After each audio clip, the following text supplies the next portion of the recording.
Chicos, bienvenidos a la ponencia del día de hoy. Recordar que el pretest fue enviado a los grupos de WhatsApp y Telegram y tienen a partir de ahora 20 minutos. El día de hoy nos acompaña la ponente Patricia Fernández González Balcú, estudiante de quinto año de la Facultad Técnica de Oruco, Bolivia, embajadora de CTO Bolivia y embajadora del CEIBER, con el tema trastornos de paratiroides.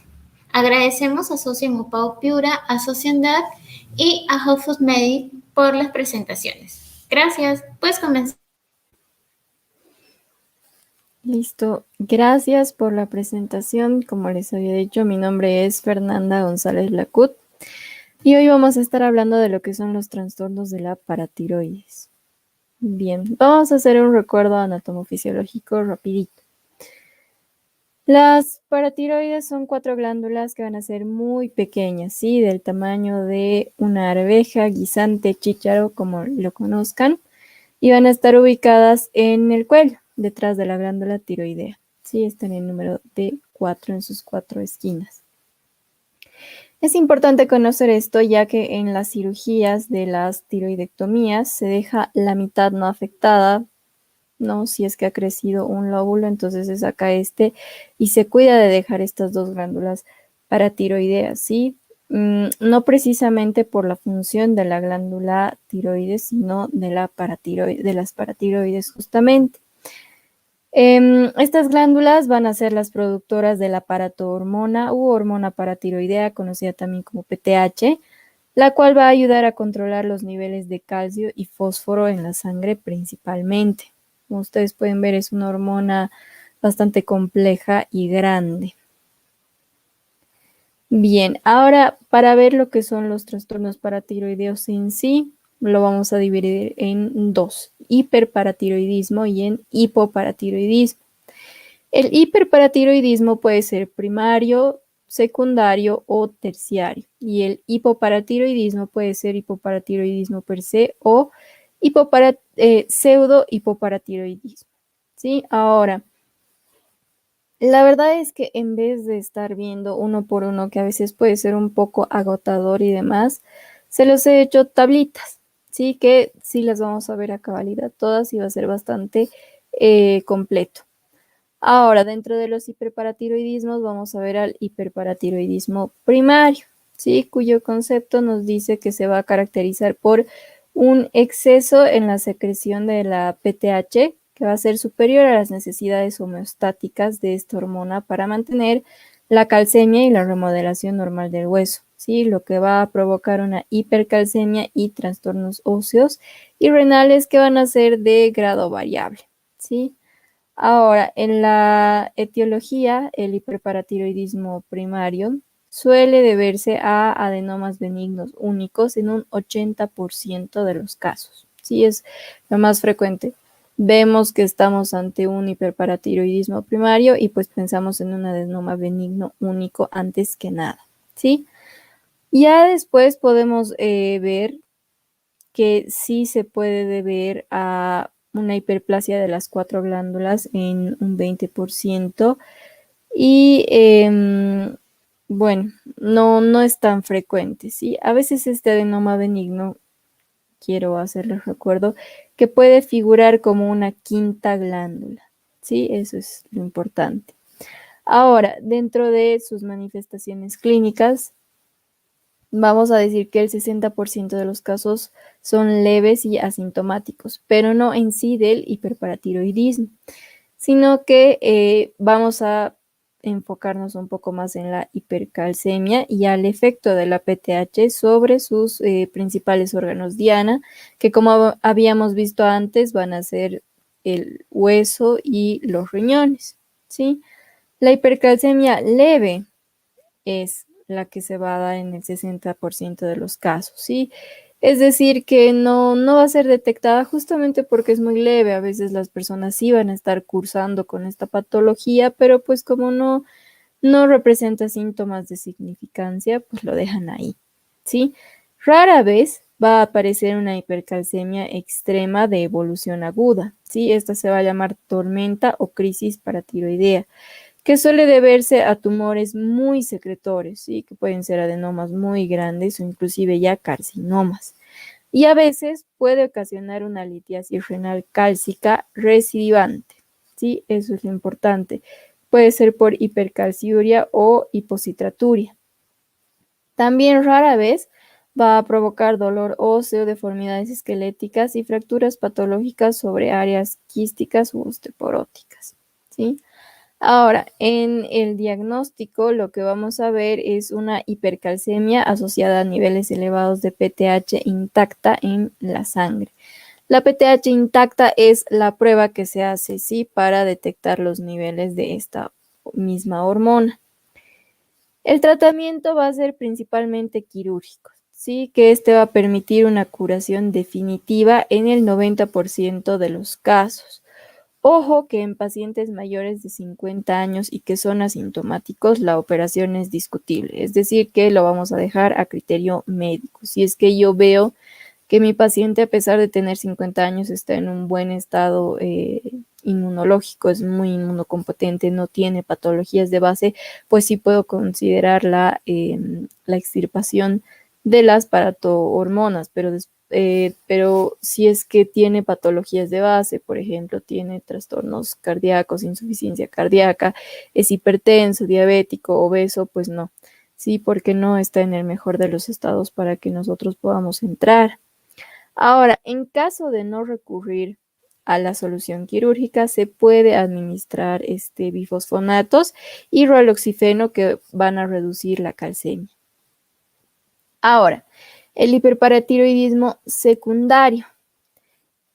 Este casi siempre se va a dar secundario a una enfermedad que provoque un descenso mantenido de la calcemia, ¿sí? Que va a desencadenar una hiperfunción paratiroidea, es decir, que va a tratar de compensar esta reducción de la calcemia, ¿no? Ustedes saben que endocrinológicamente hablando todo se hace mediante un ciclo, un feedback. Entonces, si hay muy poca calcemia, va a aumentar la hormona, la paratohormona. La causa más frecuente es la insuficiencia renal crónica, ¿sí? Y un poco menos la deficiencia de la vitamina D o hipovitaminosis D, ¿sí? Esto normalmente es en los países en los que no, no tienen mucho sol, ¿no? De las 4 estaciones del año, 3 la llevan oscuras y demás. Así que es más en el hemisferio norte, que están bastante cerca al polo norte justamente, ¿sí? Ahora, dentro de sus manifestaciones clínicas van a ser bien variadas e inespecíficas. Sí, si nuestro paciente tiene osteoporosis, muchas personas van a pensar que es solo eso, sí, y los doctores no se van a poder poner a pensar que puede ser un hiperparatiroidismo secundario, ¿no? Por deficiencia de vitamina D. Ahora también va a tener bastantes litiasis renales que van a ir recidivando, ¿sí? Va a tener letargo y fatiga, va a tener náuseas, vómitos y anorexia. Como ustedes se dan cuenta y les había dicho, son bien inespecíficos, ¿no? Las náuseas, los vómitos y la anorexia se asocian con un sinfín de patologías, así que lo que vamos a hacer entonces para el diagnóstico se piden los valores de fósforo, de cloro, de la 25-hidroxivitamina D y de la 1,25-dihidroxivitamina B. ¿Sí? Eso es lo que va a respaldar nuestro diagnóstico de que podría ser un hiperparatiroidismo secundario a una deficiencia de vitamina D. Para el tratamiento de esto, por supuesto que se ataca la causa. Si la enfermedad está muy descuidada, eventualmente también se puede llegar a una solución quirúrgica. Es decir, hay personas que son del área rural que descuidan mucho toda la insuficiencia renal crónica y ya llegan en condiciones pésimas, ¿no? Al hospital, al centro de salud, cuando realmente se preocupan, cuando ya están en oliguria, anuria y demás. Entonces, de acuerdo al daño que hayan recibido estas glándulas, se las puede extirpar o no. Si es que se trata la deficiencia de la vitamina D y se trata la insuficiencia renal crónica y estas demuestran una notable mejoría, pues no hay necesidad de llegar a lo quirúrgico con este paciente. Ahora, les voy a mencionar lo que es el hiperparatiroidismo terciario. Sí, en algunos casos se van a producir cambios en la paratiroides, de manera que estas glándulas cada vez producen más PTH, ¿sí? Tienen un exceso, lo que va a acabar originando hipercalcemia y finalmente un hiperparatiroidismo terciario. Si es que no lo entendemos muy bien, normalmente el hiperparatiroidismo terciario va a ir de la mano con un secundario, ¿sí? De acuerdo a qué tan dañada esté la glándula. Así que por eso no lo he puesto acá, porque pues como van de la mano, nosotros tenemos que ya saber que si tenemos a un paciente que está haciendo hiperparatiroidismo secundario, tenemos que evitar que llegue al terciario, ¿sí? Ahora, con respecto a los hipoparatiroidismos, vamos a ver que son un poco más fáciles y a la vez un poco más difíciles, ¿sí? Con respecto a su clínica. A ver, el hiperparatiroidismo per se, que solo se llama así hipoparatiroidismo, es un síndrome poco frecuente. Sí, es más posible que nosotros en nuestra vida hospitalaria veamos hiperparatiroidismo que hipoparatiroidismo. Sí, entonces este se va a dar por una disminución en la secreción de la paratormona que va a llevar a hipocalcemia y a una disminución de la remodelación ósea. ¿Sí? En su etiología es variada. Tenemos que la causa más frecuente del hipoparatiroidismo es la lesión de la paratiroides, pero como una consecuencia de una cirugía en el área cervical, ¿sí? No solamente tenemos acá presentes a las tiroidectomías, sino que, por ejemplo, podemos mencionar a la extirpación de tumores laringeos, por ejemplo, ¿sí? La paratiroides también, las paratiroides, perdón, también pueden dañarse rara vez, pero como consecuencia del tratamiento con yodo radioactivo, por invasión neoplásica, por infiltración, como había mencionado, amiloidosis, puede ser por la enfermedad de Wilson, por hemocromatosis, etcétera, que son mucho menos frecuentes estas patologías y estas condiciones, ¿sí? Tienen que ser condiciones muy crónicas que lleven al desarrollo de esta patología. Y por último tenemos a la hipomagnesemia, que es la más fácil de tratar de las anteriores etiologías, ¿sí? Porque no es tan irreversible. Ahora, en las manifestaciones clínicas sí tenemos un amplio espectro de signos y síntomas. ¿Sí? Va a haber una irritabilidad neuromuscular que va a oscilar desde una tetania franca hasta una tetania latente, que solo se va a evidenciar mediante las maniobras de Chvostek o de Troceau. ¿Sí? Va a haber convulsiones, irritabilidad, trastornos de la memoria. Si es que tenemos esta condición presente en una persona en edad escolar, pues va a tener un rendimiento escolar bajo, van a tener comportamientos neuróticos, incluso a veces psicóticos en niños y jóvenes. También puede aparecer un edema de papila asociado a signos que pueden simular un tumor cerebral, ¿sí? Esto se llama pseudotumor cerebri. En algunos pacientes con hipotiroidismo de larga duración aparecen calcificaciones también en los ganglios basales y en el núcleo dentado del cerebelo, que pueden asociarse a un síndrome extrapiramidal. ¿Sí? También rara vez se puede presentar broncoespasmo. Ahora, la hipocalcemia puede provocar insuficiencia cardíaca congestiva que va a responder, perdón, bien al tratamiento con calcio, ¿sí? Si es que estamos en este punto, tenemos que buscar alteraciones en el electrocardiograma para respaldar eso, ¿sí? Ahora, para el diagnóstico, la asociación de hipocalcemia, hiperfosfatemia y concentraciones inapropiadamente bajas de paratormona en ausencia de insuficiencia renal o hipomagnesemia establece el diagnóstico de hipotiroidismo. ¿Sí? Aquí es hiperfosfatemia, mis disculpas, me he equivocado al typear, pero es así. Nosotros tenemos que buscar principalmente lo que les había dicho, ¿no? La paratormona intacta más los niveles de calcio y fosfato en sangre. Eso nos van a ayudar a los diagnósticos, ¿sí? El tratamiento, por supuesto, que se va a dar de acuerdo a la etiología. Si es que tenemos una hipomagnesemia, pues se le administra magnesio. Si es que se da posterior a una intervención quirúrgica en el área cervical, que habíamos dicho, el tratamiento consiste en una perfusión intravenosa inicial de calcio también, de acuerdo a kilogramo de peso, y se va variando la velocidad de perfusión de acuerdo a la respuesta clínica y de qué tanto se eleve o disminuya la calcemia. Y así con todos los demás tratamientos, ¿sí? Es importante que nosotros entonces tengamos clara en cualquiera de las patologías, sea hipo o hiperparatiroidismo, la etiología para poder atacar a la causa, ¿sí? Estas patologías se van a dar mayormente en consecuencia de algo que nosotros hayamos hecho mal, ¿sí?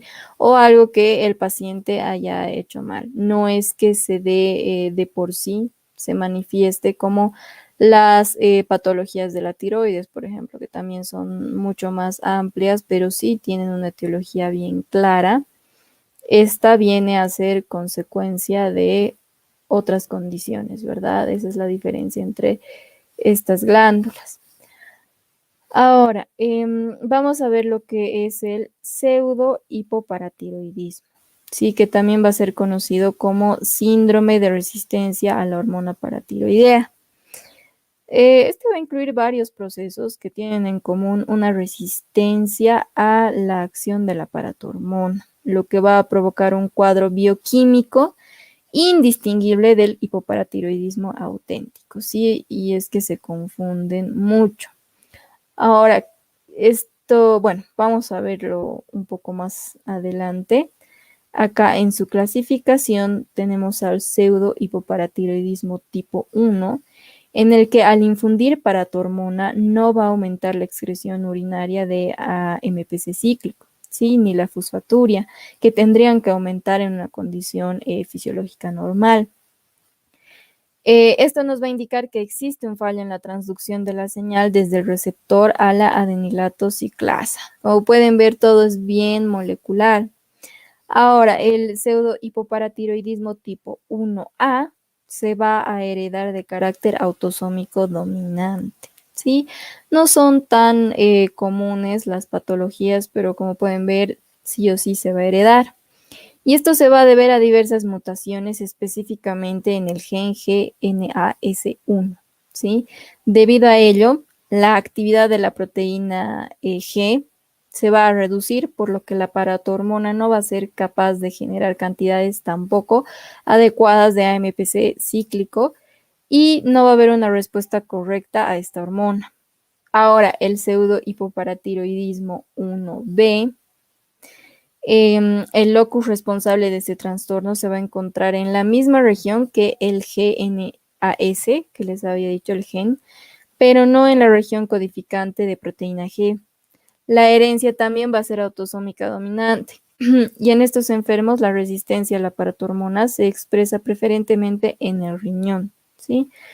Por lo que los niveles altos de paratormona producen en el hueso una osteoitis fibrosa quística similar a la del hiperparatiroidismo primario, ¿sí? Entonces hay que también diferenciar del hiperparatiroidismo eh, el pseudo hipoparatiroidismo tipo 1B. Ahora, el pseudo hipoparatiroidismo tipo 1C es muy infrecuente. Sí, es más seguro que nosotros nos encontremos con un tipo 1, tipo 1A o tipo 1B que un tipo 1C. Ya va a presentar resistencia a múltiples hormonas, pero sin anomalías en las proteínas G, y puede deberse a un trastorno en la unidad catalítica de la adenilato ciclasa. Por último, tenemos al pseudo hipoparatiroidismo tipo 2, donde al infundir también la paratormona se aumenta la excreción urinaria de AMPC cíclico, pero no la fosfaturia, ¿sí? Esa es la diferencia del tipo 1, que no se va a aumentar ni la excreción de AMPC ni la fosfaturia, pero en el tipo 2 sí se aumenta la AMPC. ¿sí? También va a ser bastante infrecuente y se va a deber a la resistencia de los efectos de la paratormona en un eslabón posterior al AMPC cíclico, ¿sí? Em, Suele ser un proceso adquirido, ¿sí? Entonces, este no va a tener tanto una raíz genética molecular, una etiología genética molecular, sino más bien va a ser em, causado en pacientes con hipovitaminosis D, con distrofia miotónica, en algunos casos en los neonatos inmaduros y la causa más frecuente, el hipotiroidismo, si es que nosotros lo vemos en un paciente adulto, ¿sí? Entonces hay que estar atentos a una persona con hipotiroidismo o que haya tenido una tiroidectomía. Ahora las manifestaciones clínicas van a ser de acuerdo al tipo. Algunas atacan más al riñón, otras atacan más al hueso. En sí, de cualquiera, tanto hipoparatiroidismos como hipertiroidismos, ayuda mucho la densitometría ósea, ¿sí? Para ver qué tanto está atacando la osteoporosis. El diagnóstico se hace mediante la medición igual de calcio, fosfato y la PTH en sangre, ¿sí? Ahora, el tratamiento, muchas veces como se confunde con hipoparatiroidismo, se hace un tratamiento de acuerdo a alguna etiología que lo provoque, pero también responde a la patología, así que disminuyen sus síntomas. Normalmente para el pseudo hipoparatiroidismo, pero utilizamos lo que son suplementos de calcio y vitamina D en general. Ahora, si es debido a hipoparatiroidismo, se corrige este y también el pseudohipoparatiroidismo se va a corregir de por sí. ¿De acuerdo? Bien, chicos, esta es la ponencia con menos diapositivas que he tenido, pero que sí, si ustedes se dan cuenta, sí son un poco complicadas, ¿no? Por el mismo hecho de tener una base tan molecular, más inclusive que endocrinológica, diría yo. Pero de todas formas, sí es importante que nosotros sepamos a raíz de qué patologías puede manifestarse un hiperparatiroidismo o un hipoparatiroidismo en cualesquiera de sus áreas, de sus divisiones sean, para poder tratarlo de manera óptima, ¿no? Bueno, muchas gracias a las sociedades organizadoras. No sé si es que tal vez hay preguntas o no. Patricia, ¿podemos esperar un momentito para ver si los chicos mandan sus preguntas? Sí, claro.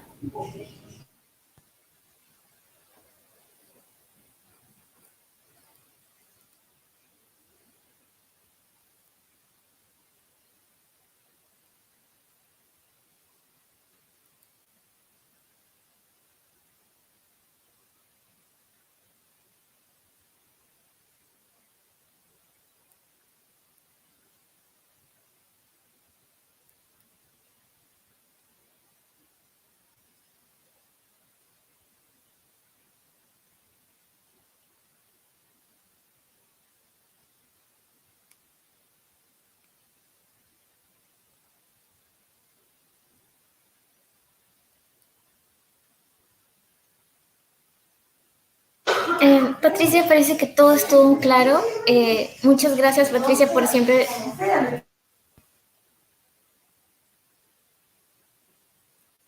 Gracias a ustedes, chicos, por la Muchas invitación. gracias, Patricia. Siempre es un gusto trabajar contigo y el gran contenido que traes para nosotros. Chicos, no se olviden de postear sus fotos de la ponencia y etiquetarnos. Y etiqueten también a Patricia y a Socio Pau y Sociedad. Para culminar, recordarles que el poste será enviado en la cajita de descripción de la página de YouTube. Y si no les aparece en la página, la van a poder actualizar. Muchas gracias por acompañarnos y los esperamos en una próxima ponencia.